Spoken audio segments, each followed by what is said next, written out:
Olá pessoal, voltando aqui com o nosso vídeo parte 2 sobre extração de raízes, eu vou explicar agora algumas técnicas, tá? Vejamos algumas técnicas que permitem escolher um bom ponto de partida ou um bom chute inicial para qualquer método de extração de raízes. Não importa se eu vou usar bissecção, Newton-Raphson ou posição falsa, tá? A ideia de calcular o chute inicial eu posso fazer isso de maneira independente, tá? Então, a primeira ferramenta que eu vou apresentar para vocês é o Teorema de Bolzano, também chamado de Teorema do Valor Intermediário ou Teorema de Bolzano-Weierstrass, tem uma série de nomes aí, tá? Então, seja f uma função contínua num certo intervalo AB, então AB é o meu domínio dessa função, tá? Se f de A vezes f de B for negativo, eu posso garantir que existe pelo menos um número C que pertence ao intervalo AB, ou seja, que não é o A e o B, mas está entre eles, tal que f de C seja igual a zero. Tá? Em primeiro lugar, o que significa f de C igual a zero? Significa que C é uma raiz. Tá? Então eu estou dizendo o seguinte, uma função contínua é aquela que não tem interrupções no gráfico, certo?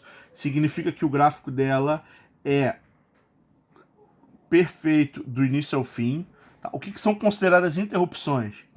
Interrupções são buracos no meio do gráfico, é uma descontinuidade. Interrupções são saltos no meio do gráfico.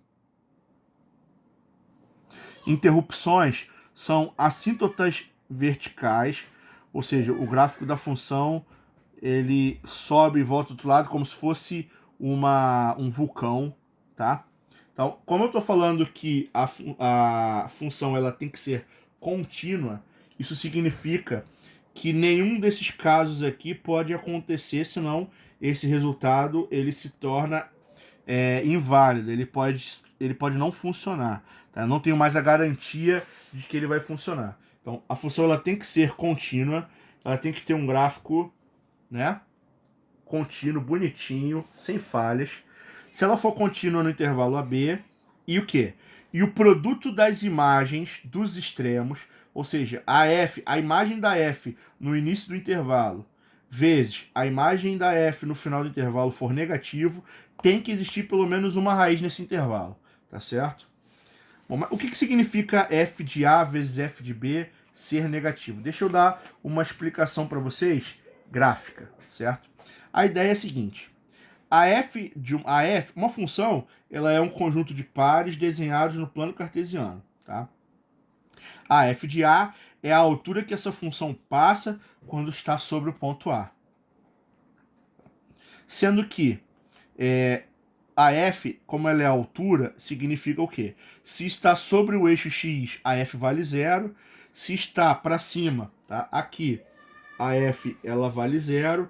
Qualquer região para cima ela é positiva e qualquer região para baixo a f ela é negativa, tá?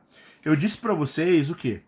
Que f de A vezes f de B tem que ser menor do que zero, tá? O que isso significa em matemática?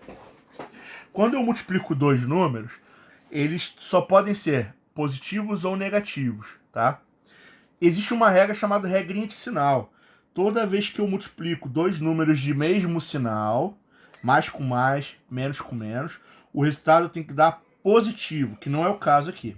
Então, se esse produto está dando negativo, isso significa que f de A e f de B não podem ter o mesmo sinal. Eles têm que ter sinais diferentes, porque mais com menos ou menos com mais é que vai dar menor que zero, certo? Como a f de A e a f de B significa a altura que a função está, positivo é para cima, negativo é para baixo, se elas têm sinais diferentes, é porque uma delas está acima do eixo x, a f, e a outra está abaixo, tá? Sem perder minha generalidade, eu vou considerar que é o B que está para baixo, tá? Eu poderia ter feito o A para baixo, o B para cima, que a conclusão técnica é a mesma, tá? O que ele está dizendo é o seguinte: se eu tenho uma função contínua, ou seja, que não tem interrupção. Eu tenho que desenhar ela do início ao fim sem tirar a caneta do papel. Que ela começa aqui em F de A e tem que terminar o desenho aqui em F de B, sendo que eles têm sinais diferentes. Então, um está em cima, o outro está embaixo.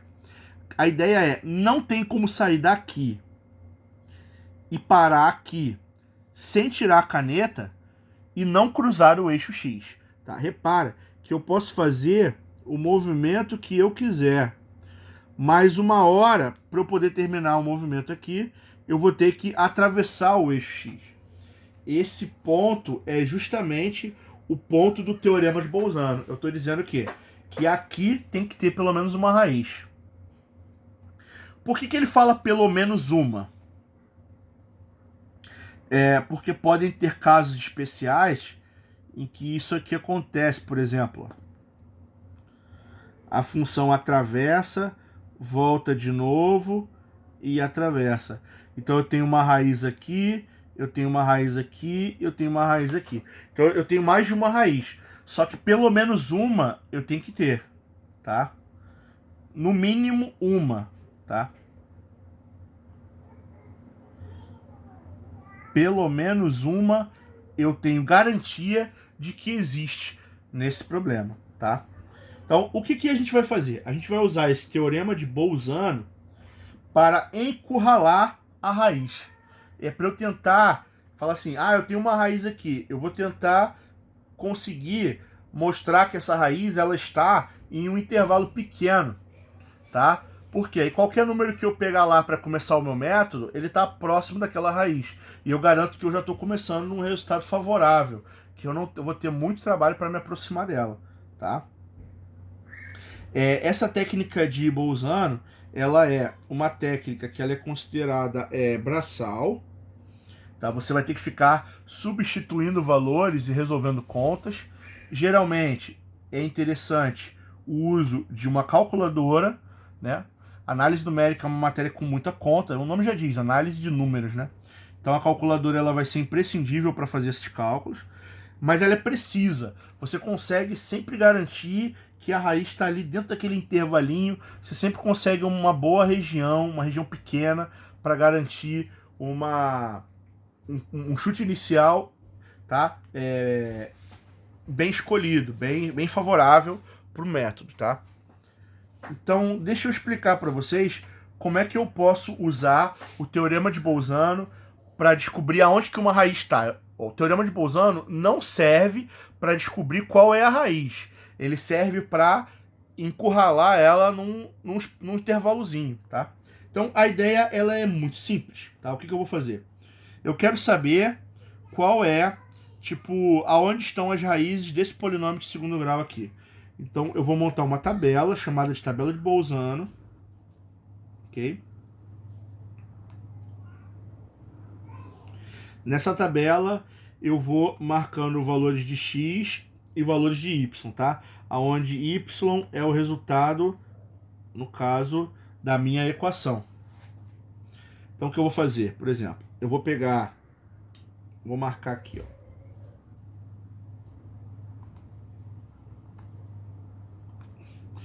Vou começar jogando, por exemplo, x igual a 0. Eu vou pegar 0 e vou substituir, tá certo?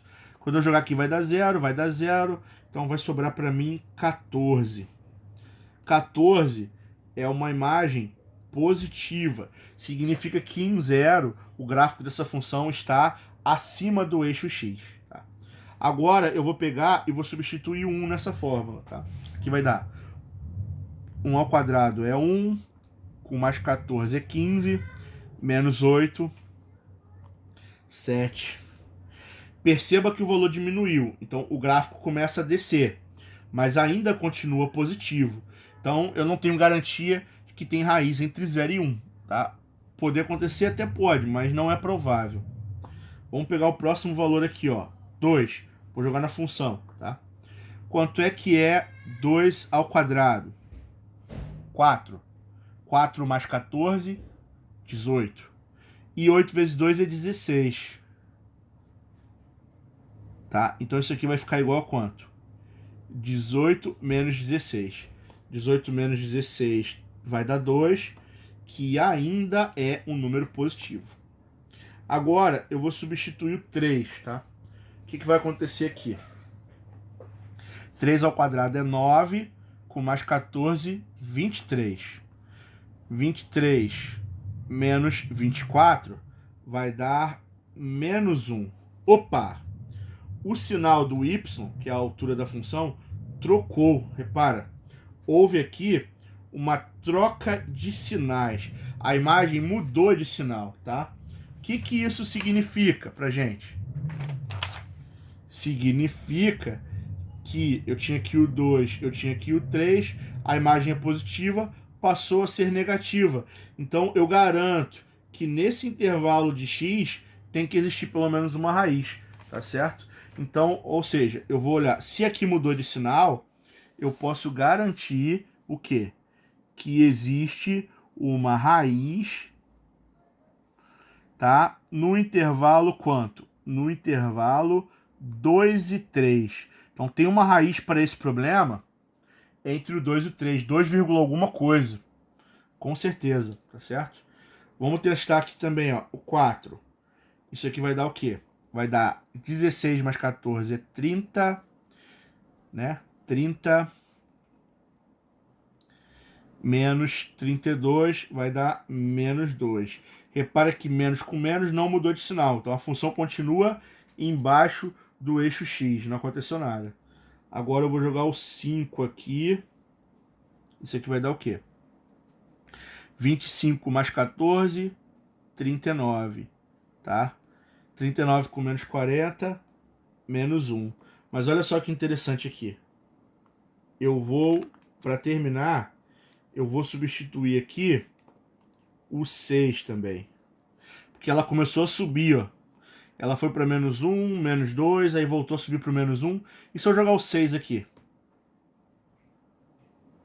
Tá? Isso aqui vai dar 36 com 14, 50. 50 menos 48. 50 menos 48 é 2.